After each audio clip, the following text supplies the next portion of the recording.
Hello and welcome, guys. Back again, year 2018 with the Improvement Season podcast. It is so good to be back. Here with me, Pascal Floor, and on the other end, Steve Hall. So full disclosure first, we are recording this for the second time simply because Steve actually got a new MacBook.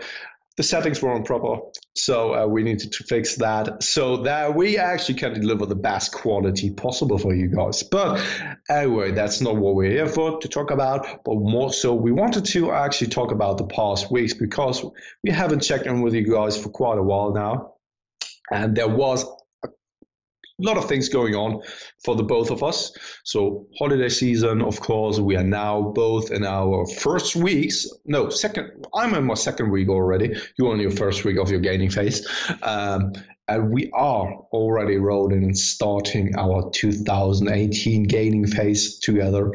And I think the best thing would be to actually talk about what is going on in your life, Steve, and then I will address what is going on with me, and then we actually address a couple of questions we had in our private, not really private, in our Facebook group, Revive Stronger Facebook group. If you're not already a part of it, make sure to join, and then you are able to actually ask some questions for us as well. So, Steve, how are you doing, mate? Awesome, yeah, guys. I want to first of all say, well, thank you to Pascal and for letting me mess around with the audio and stuff, so we make sure we're actually getting it recording properly. And I want to apologize to everyone and Pascal because he does our audio and the visual stuff for the podcast. And the last few episodes might have been a bit off because of the fact that some of the settings were a bit wacky and me being obviously a bit of a technophobe, although I wouldn't have thought I was a technophobe. It was just a bit confusing. Yeah, and I mean, just to be fair, right, we aren't professionals in that regard, and we are learning as well, because this will probably not happen another time, I guess. We don't want it to. So yeah, thank you for bearing with us. And the last kind of few weeks, obviously we haven't been putting these out, but we have been doing Q&As in the group. So if you do want to get on those Q&As, ask sorts of questions, Pascal's even going live later today. We're doing those weekly. Definitely join the group. There's a link below. You can also get in requests for guests. You can ask general questions yourself. We're getting questions about really good questions, in-depth questions. So yeah, it's really good to see that growing, flourishing, and thank you to every listener who is already a part of that, because I know there will be a lot of you. So the last kind of what's happened in the time between like 2 weeks, I think, is since we've last checked in. Even three, I guess. Yeah, 3. And we've just been, it's kind of been the Christmas period. Kind of my training's been a bit because I've been going through a primer phase. So I cut my primer phase by a week. Normally I do 3 weeks accumulation, 1 week deload, but this time I did 2 weeks, and then 1 week was basically that week. I think I went to the gym twice. I didn't really do much when I was in there, just did some main movements. The rest of the time I did a tiny run, which got my calf really sore. I did a few body weight things, and just like basically a week of active recovery. That I think Christmas and holidays and that sort of time is a good time to do it, because we don't often allow for actual active recovery, and like where we don't purposely go into the gym and do something. Even a deload has some purpose.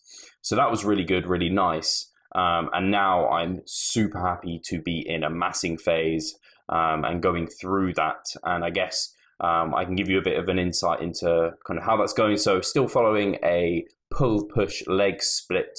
The only difference there is I am training my quads 3 times per week. So my first pull session, I start with a quad movement, which last week was actually a Smith machine squat, but this week coming is going to be an actual high bar squat. It was only Smith machine because that's all the place had available for me. So I'm excited to do that. I'm excited to have a good solid 15 weeks probably of massing now, and that's going to be fun. So also in addition to that, I'm following kind of the higher carb, lower fat approach.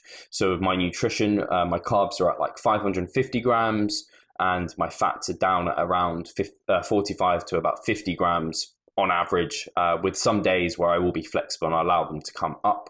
And then the main reason for that, because I should probably explain it, is because carbs are our main fuel. for hypertrophy style training. So they're going to best raise MRVs because we're going to recover better, and I'm going to train better with those higher carbs rather than fat is not really going to be fueling that. Fat, for the most part, is going to be giving my essential the essential nutrients that it provides, and essential fatty acids. So I think I basically eat a big pack of smoked salmon every week. And actually, it was on offer in Sainsbury's recently, so I stocked up. And I was like, yes, this is going to give me enough salmon for a month. So that's to get my omega-3s. I actually prefer eating it than kind of having the supplement. I like salmon, so why not? So yeah, fats are nice and low, carbs are nice and high. And the addition to carbohydrates is fats aren't insulinogenic, whereas carbohydrates are. Insulin is anti-catabolic and therefore anabolic, hopefully. And so the theory there is by having this higher carb approach, I'm maybe potentiating some more gains. I think for the most part, if you were to hit protein and calories, you'd be doing very well and getting probably 90%, maybe even more than that, of the efficacy of a surplus. But I am going to try and get kind of every duck in a row and really potentiate my progress. And as a personal preference goes, I know if I can, for the majority of the time, go high carb and lower fat, then I'm happy. If I therefore want to go out and eat pizza, I can do so. I just let my fats come up. I think like today, Charlotte and I are having like a delayed Christmas together where she's cooking a roast. And so fats are probably going to come up a bit. So yeah, that should be fun. But yeah, I think I've ended up answering a question that Pascal probably had prepared for me because we already recorded. You just rushed through everything, which we covered already in the previous recording. So yeah, I have no questions at all anymore. So I guess we could stop it here. Thank you very much for listening to the podcast. I just wanted to say, I think, well, we've actually part of the Q&A, but this also goes into our update because I think the way people have liked the Improvement Season podcast is we kind of update you on where we're at, and then we go into like a topic or a Q&A. So this actually came up in the Q&A, but Pascal's going to go over kind of what he's doing right now because you're massing right now as well. I'd love to hear about your split, what your nutrition's looking like, how the first 2 weeks have been. Totally. I mean, I'm still unfortunately recovering from my torn ligament in my right foot. As you guys remember, at the beginning of December, I was stupid enough to fall down the stairs to tear my ligament in my right foot. And also I'm still struggling and dealing with a back injury in my trap rhomboid area. It's not really known which kind of muscle is actually causing it because all the muscles in that particular area are stacking on top of each other. So it's really hard to grasp which one is actually the main cause for it. But I had a consultation with the man himself from the clinical athlete, Dr. Quinn Hannock, which we had on our podcast as well. So podcast episode number 57, if you want to check it out. Oh, good to go over. Yeah. And basically is what we did was to assess what was going on in the past years when it happened for the first time, what was the main cause for it, going through different kind of pain scales, pain ratings, when it was the most severe, how long it took to actually recover from it, all those kind of things, right? To actually get a really good painting of what is going on, what might be the cause, and what we can actually do in the future to prevent it happening again. And now we actually came up with a strategy when it comes to my back recovery. And basically what we are going to do, because I'm in a gaining phase right now, unfortunately I can't really push it as hard as I would like to because of my foot still. I'm not able to squat right now, but I'm able to pull heavy already, right? So I'm more so focusing on things like hamstring exercises instead of quad focus. But when it comes to my back, instead of pounding and stacking the volume from week to week, what we are going to do is actually take a really conservative approach and increase the workload and the volume from week to week in a really conservative fashion. So instead of going, in the past, I always liked to do it like that. So I started with 2 to 3 sets per exercise on week 1. So week 2, I then increased the set numbers for a given exercise, right? And this continued up to the last week where I overreached, and then I did go into a deload, right? And this could most of the time then end up being like 5 to perhaps even 7 sets per exercise, depending on whether I wanted to put an emphasis on a particular muscle group or not. All right. But what we are going to do with my back is now we are only adding like 1 set at a time from week to week. What I mean by that is not adding an additional set to each given back exercise, but only for 1 exercise at a time from week to week, and then stacking or increasing the volume over the next month and mesocycles, and to see where my true limit is in combination with other heavy compound movements, because the deadlift, so heavy pulls, heavy squatting, is actually quite strenuous on your spine as well, and especially on your upper back, because of the tightness it creates and you need to create for stability purposes. I mean, when you're doing a proper deadlift, you can really feel your lats working hard. And in combination with that, I always need to build some awareness of how much I actually can push my back volume before it gets too much, and then I get re-injured again. So this is basically what we are going to do. Other than that, I'm same as you. I'm committed to a gaining phase simply because I know that I have to put on some mass. This is absolutely, there's no question about it, because when I was dieting down, I was 75 kilograms, and you stepped on stage at 75 kilograms, right? And I wasn't ready at all to actually step on stage, right? And this is where and we are nearly the same height. And this is where I realized that I really need to commit to a proper off season to actually build as much muscle mass as possible for this year, 2018. I came up with an annual plan. If you guys really, because I thought about it, if any of you guys are interested in that, I would actually thought or consider to actually make a video of it, to go over how to set up an annual plan, because I set up an annual plan up until September 2019, when I'm planning to actually step on stage. Everything is set in stone. Of course, this will always vary over time, depending on things that come up, being a little bit more flexible, but I have a red line. I have some plan to follow, and then I can always make adjustments along the way. But if the people out there are interested in me sharing that, giving insight of how I actually planned everything, I would be happy, or more than happy, to actually create a video on that one. But yeah, I mean, 2018 is for actually gaining. What I'm planning to do is doing a gaining phase for 20 weeks, then doing a a smaller mini cut of 4 to perhaps even 8 weeks, depending on how well that goes and how much fluff I need to get rid of, and then commit to another 20 weeks of gaining, and then start the contest prep in January 2019, leading into the contest in 2019 September time. That's really cool. It's funny. I think we almost have a very similar year. This year is the year of mass, basically. Yeah. I think I'm probably gonna do. I think I'll probably end up doing 15 weeks. Then maybe it'll probably be like maybe a 3-week mini cut, in which like low volume mini cut, and then I'll go for another 15 weeks. Then probably a maintenance primer phase, and then I'll go massing again, whereas you'll start your prep, which is going to be fun. And I'm excited for that.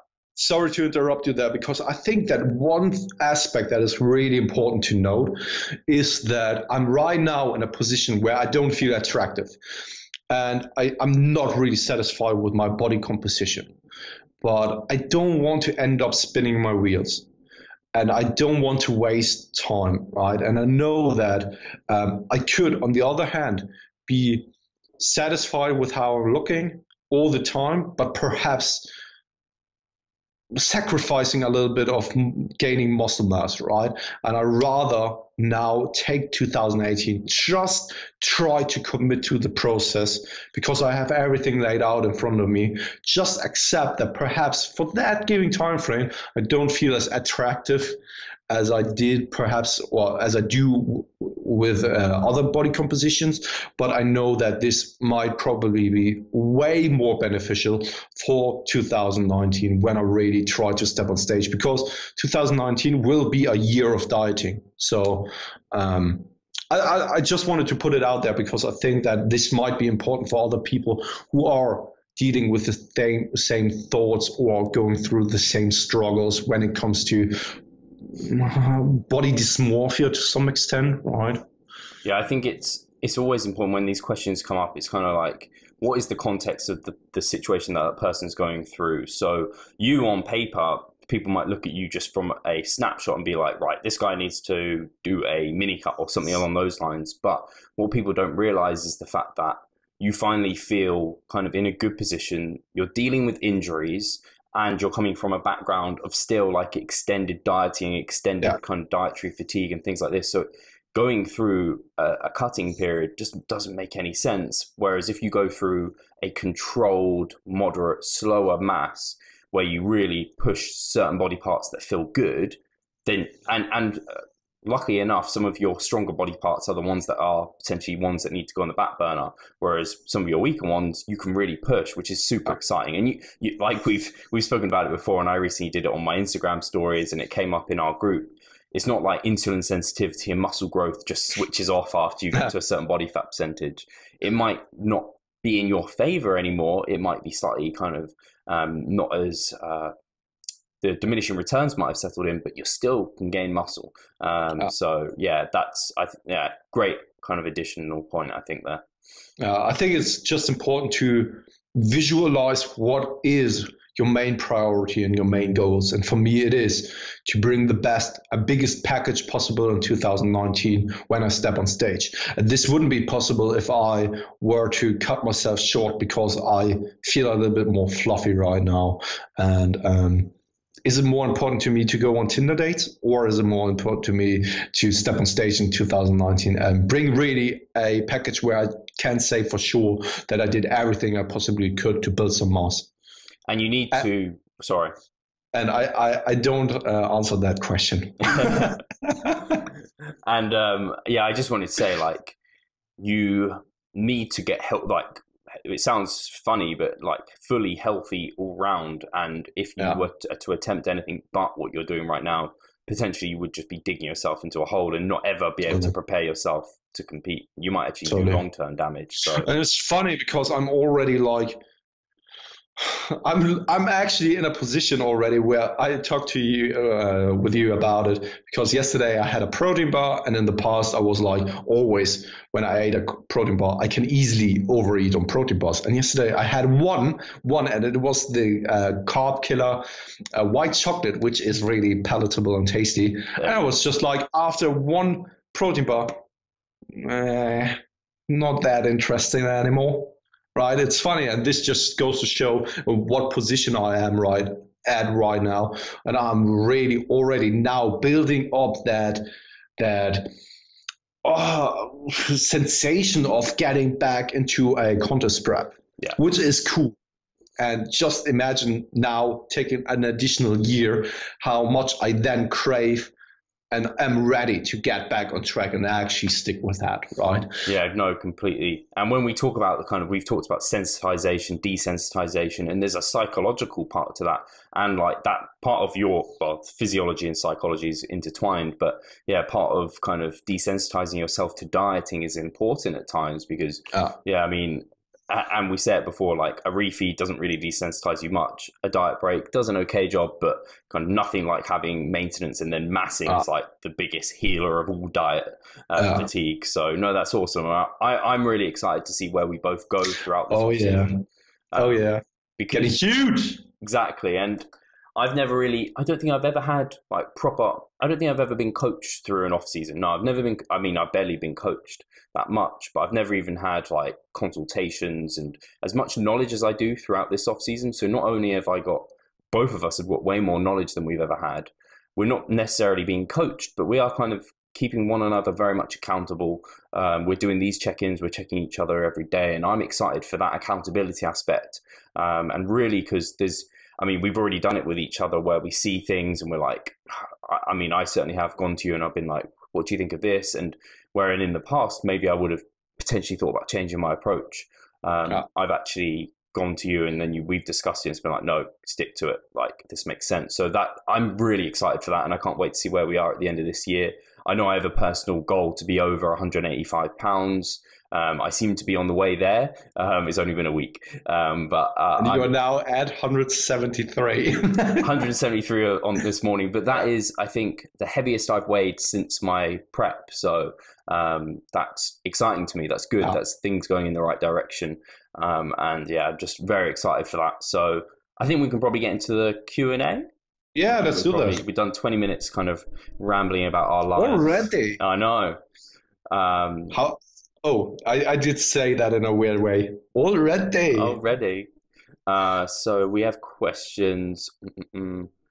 So Louise Bang, you seem keen on poop lately. There's a subject for you. I want to talk about poop. Although, actually, this is funny because I am a big fan of sauerkraut.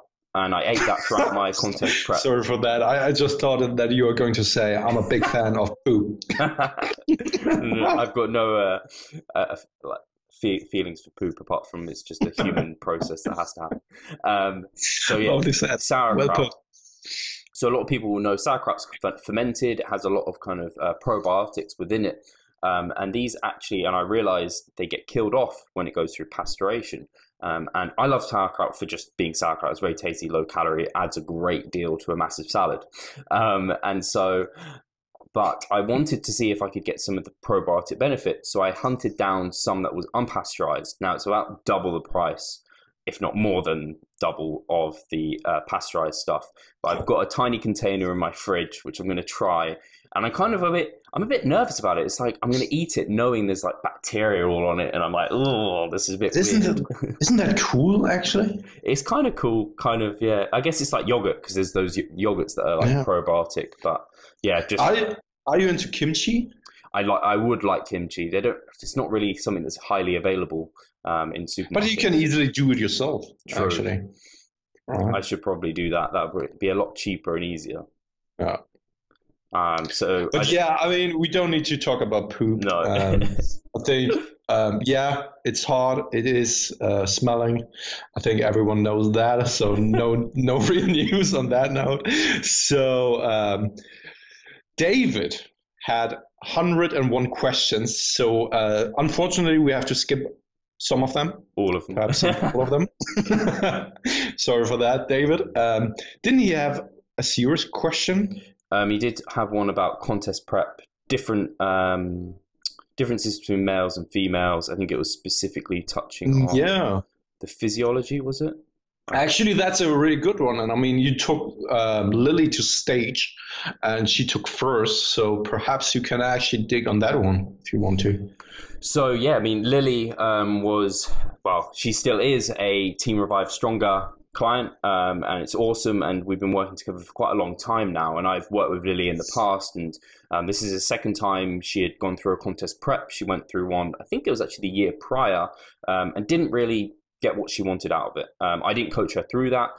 She then came over to Revive, and we had a really good and very successful season, and in fact we qualified for British finals, and we weren't intending to do them, but we had such a good transition out of her final show that she was kind of in such a nice place that actually she was like, we've had a few weeks kind of recovering. I feel good enough to go into this show. And she won the junior bikini title for the UK BFF, which, we're super happy about. And in reality, just not thinking about things too deeply, what are the main differences I found between coaching her through her prep and coaching a male? Is more so probably, and this is probably quite individual dependent, but for her, it was more like the psychology of going through a prep and just actually having Lily is incredibly determined. She has good genetics. She is very hard work. She's very hardworking. She dots every I, crosses every T. She does the work. I can rely on her for that.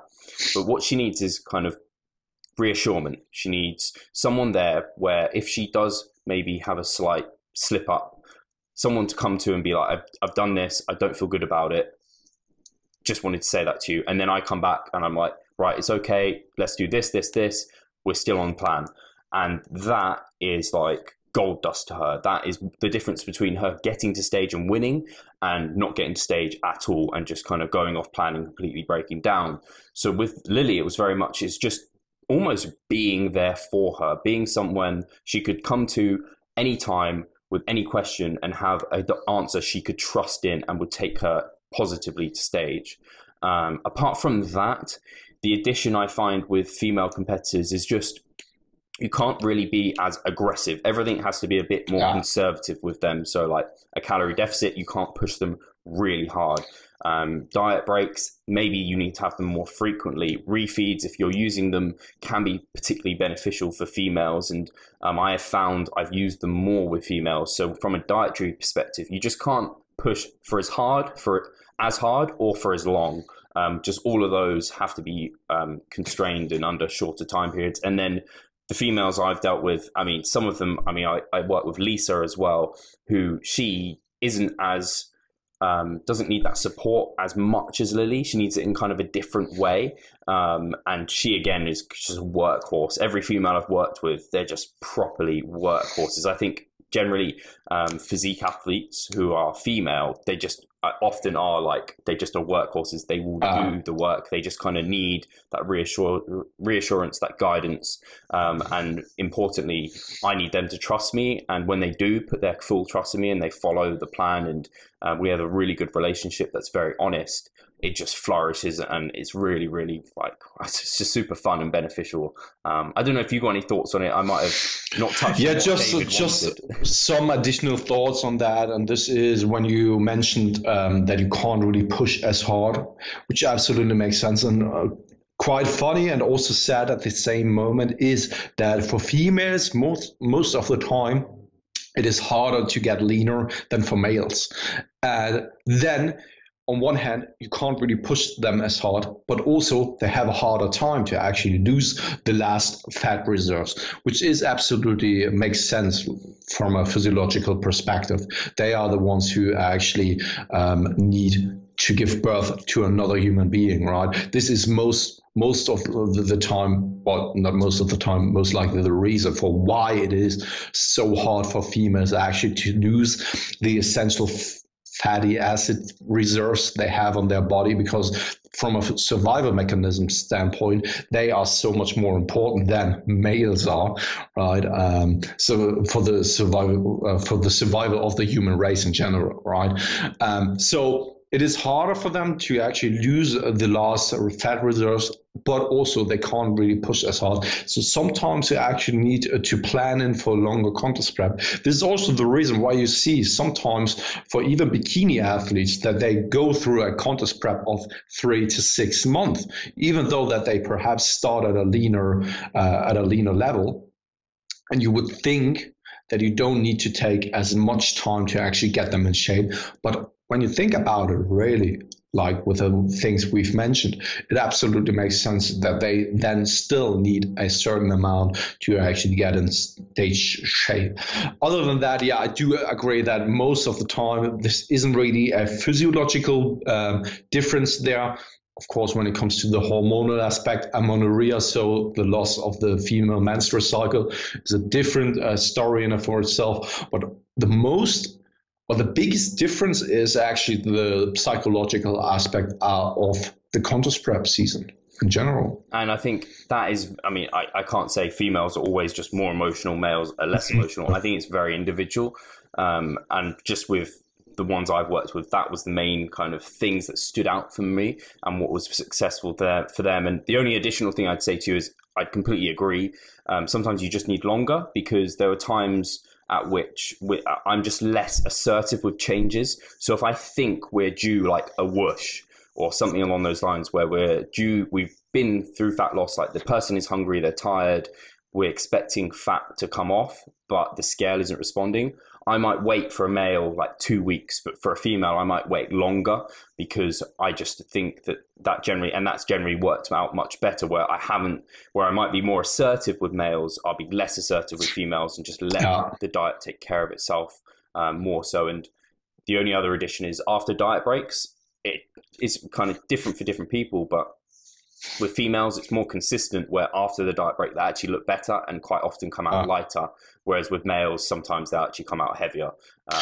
I also have the feeling that right after the contest, that females have a harder time to actually not go overboard and not really overeat, or are too anxious about actually increasing their nutrition again. So at least that's my experience, that females most of the time have a harder time coming out or coming off from a contest prep, whereas males, of course, there are people out there binging and gorging, but to me it seems that they are rationalizing or accepting that fact a little bit better than most females do. Yeah, I think with Lily, at least, we wanted lots of structure, and that really, really helped her, having that structure and control. Whereas like with Andrew, who came out of his prep, he was very happy to kind of gain the weight and not have the structure and have a limited amount of structure and just go with it until he felt healthy. I think that is partly down to just from where I look at it is just females in general always have a bit of a psychological battle gaining weight. It's just I think it's just you're born almost like that into a world where females aren't gaining weight isn't a good thing. Whereas with men, gaining weight is always like, yeah, it's muscle, like this is fine.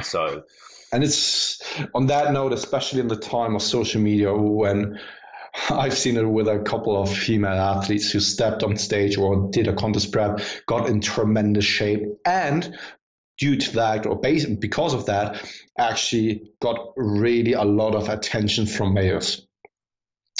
And once they came off the contest prep and then they gained weight, they didn't receive as much attention anymore. And this, of course, plays a role with your mentality as well, right? I mean, that's not really a surprise. Everyone would be like, okay, what is going on right now? I don't feel attractive anymore because of that, right?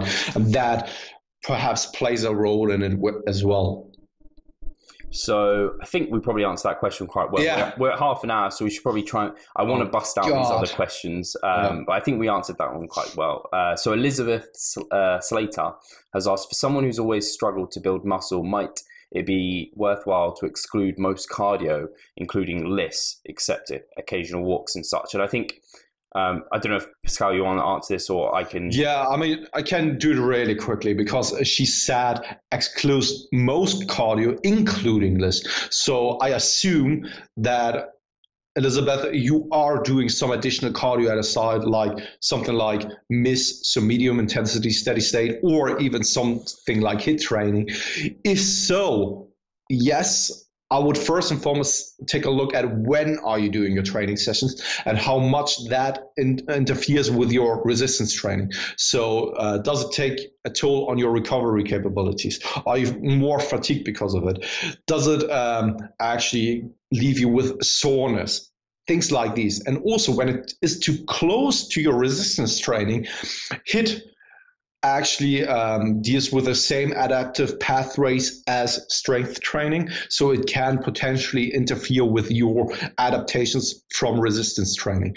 So if that all might indicate that you are not gaining any muscle because you're doing too much miss or HIIT, I would say, okay, try to drop it and see if that changes things. And with LIST, I mean, LIST is not really interfering with the adaptive systems of your body when it comes to resistance training. It is, when you're walking around, not really hampering your recovery. And on the contrary, I would even say that it's beneficial when it comes to your recovery. So when it comes to taking walks, do it. But when it comes to doing something like miss or HIIT training, I would err on the side of safety and take a close look at if it might not interfere with your resistance training adaptations. Yeah, I'd just say the only time like lists might interfere is if it's causing you not to be in a surplus because you're doing too much of it. You'd have to be doing a hell of a lot for it to hamper recovery. And just know that cardio isn't a necessary thing for building muscle at all. Mm-hmm. And whilst it might be beneficial for health and it might be healthier to do some for muscle building, you could argue that you don't do like you could do none. Like you could just walk and not do any. I keep it very much to a minimal amount when I'm in my off season. Totally. But on that note, we also must say that people are kind of afraid of doing cardio and think that there's this misconception that when you're a physique athlete, that you're not allowed to do any kind of miss or hit because this just will burn all the muscle on you, which isn't really the case. But it could potentially leave such a big hole in your recovery system and also in your overall fatigue that you're not able to cause a progressive overload stimulus for the body, and thus you can't really give the body the stimulus it needs. And when you can't really train as hard as you used to, of course, what would the body do when it doesn't see the necessity of retaining that muscle mass? Will probably get rid of it. So the next question is for you anyway, Pascal. So AJ is asking, how are you handling your nutrition at the moment? And will you coach? Oh wait, yeah. So are you following the same sort of approach to me, low fat, high carb? So do you want to answer that first, then I'll answer. Yeah, I mean, my nutrition is finally so good. It's funny because a couple of weeks ago, I was reaching out to Steve and saying that I'm finally able to say that I feel like I'm back again in control of my nutrition, as I always have been, right? So last year in 2017, I still can't really explain what was going on because I took care of my nutrition, or needed to take care of my nutrition, since I was 14 years old. So more than half of my life, I was always in control. And what happened last year, I couldn't really explain it. That sometimes I simply lost the control over my nutrition in general, what I did on a daily basis, right? So I'm finally back on track, finally my old me, the robotic lifestyle. I'm not craving anything. I'm more like structured and all those kind of things. And when it comes to the low fat, high carb thing, this has been something I've always followed in the past, but more so because of personal preferences. It's funny because when Steve and I got to know each other, it was just like I was eating 30 grams of fats, sometimes even too low. That's for sure, right? But I've always been a person who tended to eat more carbs. For me, it's not really that I'm implementing it because I heard Mike Israel talk about it, because I know that a lot of people are questioning him that if he can't explain that approach and the reasoning for it. And I mean, it's not really rocket science, and it's minute details, but for me, it always has been personal preferences. And this is what I enjoy of eating. Most of my meal compositions are just like that. And this is why I stick with such a nutritional approach. Cool. And then the second part is, will you coach yourself for your 2019 prep? Is that your plan? Right now, I would say yes, but I never know what is coming up. I could potentially end up finding a coach who fits the job prescription, but I'm not entirely sure, simply because from the person who I am, I like to be in control myself. I like to actually analyze what I'm doing right now. I also try to keep the emotional aspect away from it. Sometimes it's not really functioning well. I know that, but this is a work in progress, and I like to actually work on that one as well. And on another note, when it comes to a coach, for me, it's not really about having someone I could be accountable for, or someone who takes care of my training and nutritional program, because I like to come up with that myself. I like to analyze it myself, but more so, I would simply like to have someone at my side who takes that journey with me. That's basically everything, right? That there's an interaction between each other. Check in on a regular basis, just talk about the thoughts that are running through my head, but nothing really major that I'm messing up stuff or anything like that. So right now, I would say I would coach myself. perhaps consult with a couple of people, and I always have Steve at my side, right? If shit breaks loose or something. But yeah, right now I don't feel, to be really honest, I don't know of any coach right now who I would be absolutely 100% feeling comfortable with giving the control over to them, except for people like Steve. But I mean, Steve is at my side already, so it's not like I would say, okay, he's my contest prep coach or something, right? So I think we're really in the fortunate position where we have each other, which sounds really funny actually. But yeah, we have each other to consult with, and we kind of that in a sense can help us coach one another. So I think that's really helpful. So no, really interesting to hear. Yeah, and I think that AJ, you can probably relate to that, to most of the things I was saying in terms of still being in control. I don't really need someone to be accountable for. I like to actually do the changes because I feel what is going on in me, and it's not that changes are being made because of an external perception of what is going on with me and stuff like that. So yeah, I guess you don't want to. Actually, I have nothing to add. I'll let that go. I've had 2 questions come at me from massive salads. Let me just read that one quickly, okay? So, Stu Saunders, my man, Stu, I see you're still smashing in those massive salads. Is it just something you enjoy? Seen as though your calories have increased, imagine the salad to go. Or do you think it's a habit already? And what else was there? I think AJ was the second one, right? AJ just asked if I'm... will Steve ever stop eating massive salads? So, Steve. So I think I should explain myself here a little bit. So as people who follow me know, it's just become a thing that I end up posting my massive salad meal, which is like my evening meal when I'm sat down with Charlotte. Actually, you're not eating it anymore. You're just preparing it for the Instagram. I just put it there and don't eat it.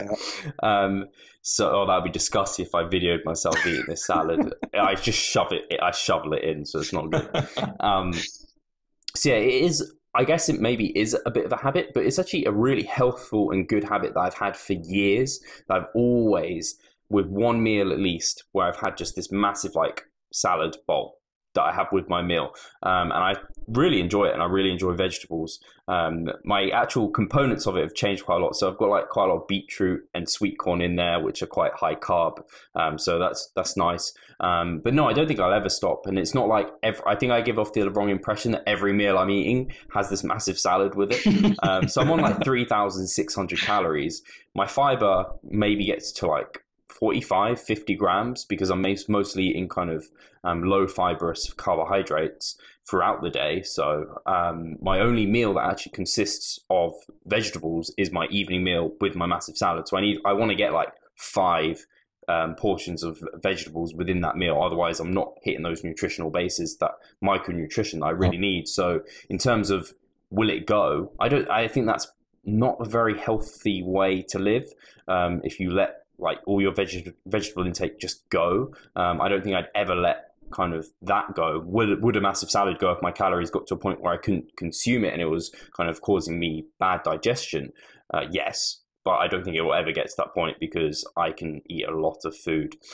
So that's easily answered. Yeah. On that note, we've talked about it in past or in previous episodes already, that we don't want to get too far away from the habits and the nutritional habits we've built in the contest prep when we are transitioning over to an improvement season, or we are in the improvement season, because when we change everything at once or everything at all, it can be so hard to get back then when the time comes to actually cut. But when you're always like in the ballpark, in an area where, okay, I have my meals here and there are slight variations to it, I think that it makes things so much easier, not just in tracking things, but also in just the habits you are building over time, right? I just generally think a massive salad is just such a good thing for people to have. Yeah, totally. You just chuck a load of it's vegetables in a bowl. It can be lots of variety there. It's really easy to eat. Chuck a load of sauce over it or salsa or whatever you want. But yeah, anyway. Yeah, it would be more. Yeah, totally. But I think that's a good point, because it would be more concerning if you're always smashing a big bowl of ice cream every single night. Yeah. Massive ice cream. Why am I getting stick for vegetables? Come on, guys. This is a health podcast. So David has basically asked about the Quinn, your consultation with Quinn. So you've already basically covered that off. And then he asked my experiences with volume landmarks. Oh, yeah. Which we've discussed off air, and we actually discussed it recently, and we've discussed it in the past. And we could probably discuss it for far too long.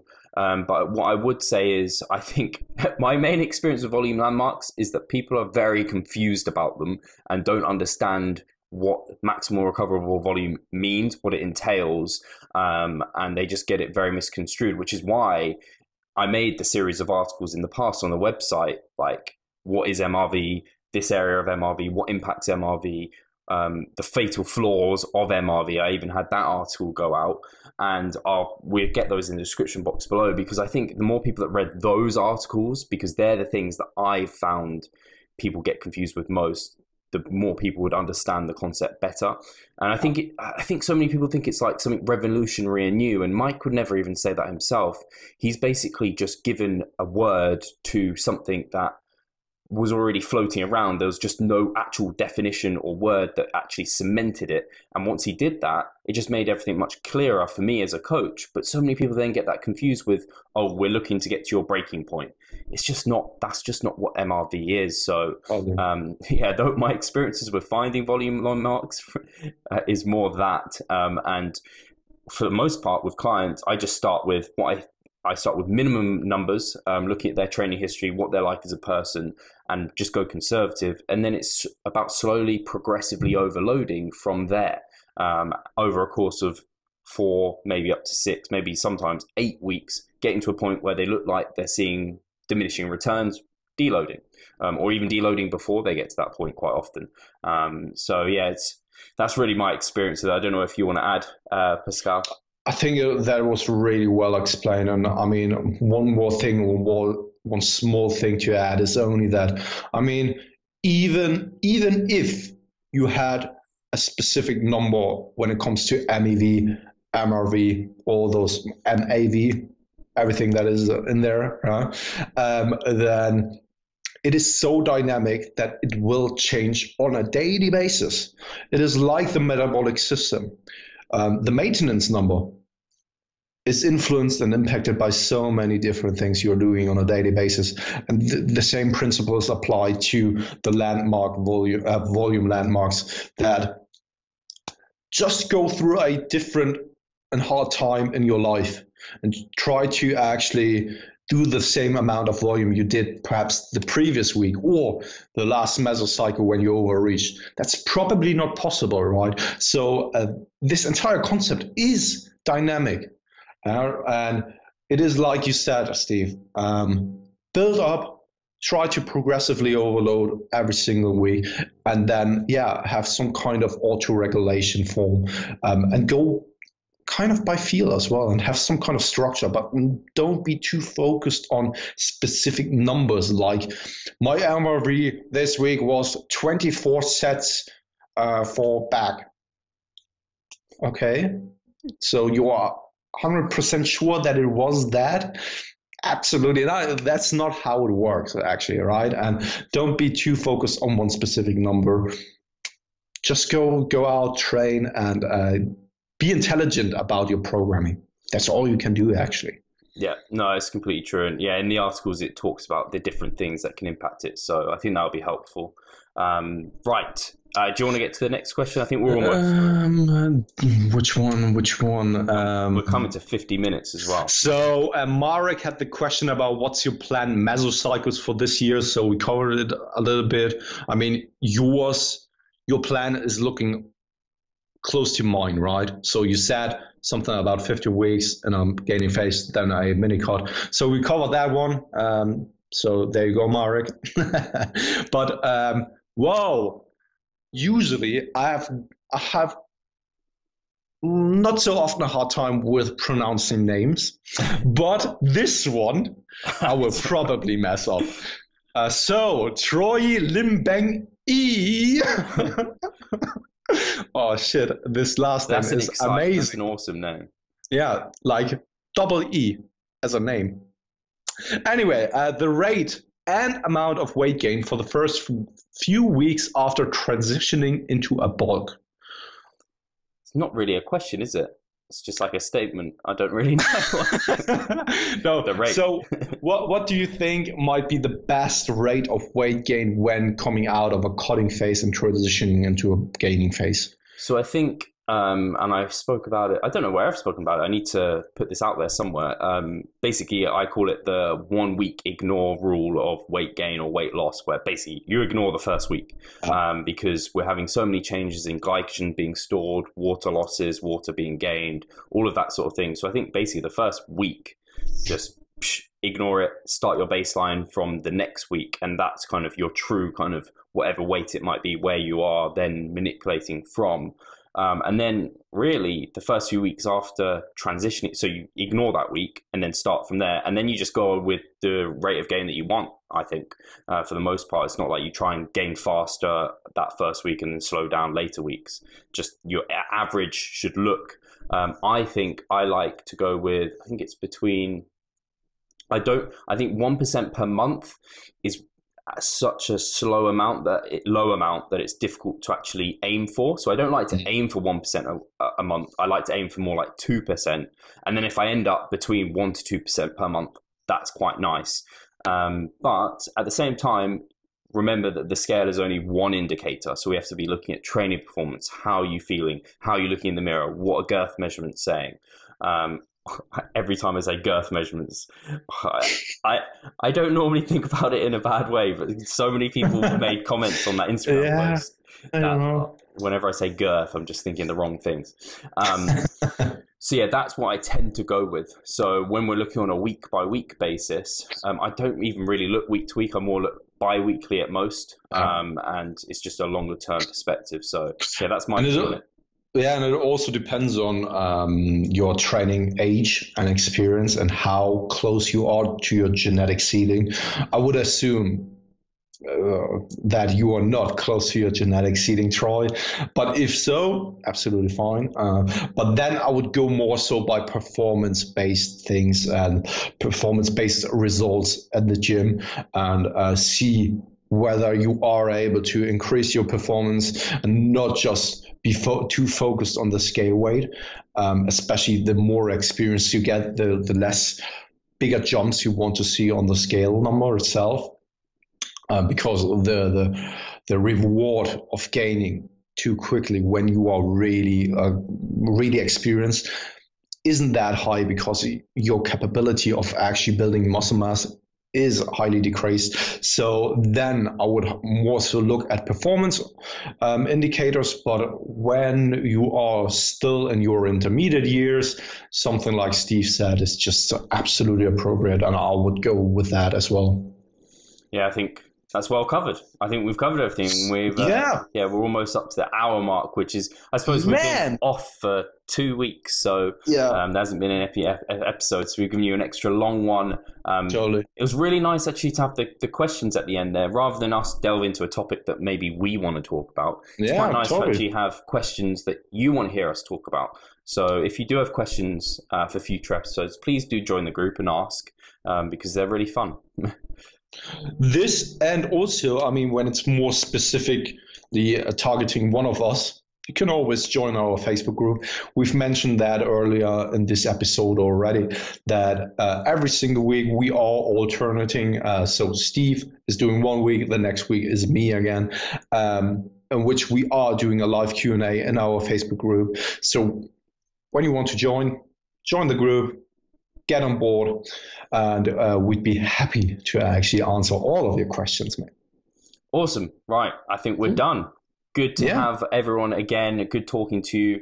And let's move forward into our improvement seasons together. Cheers, guys. Take care. Cheers.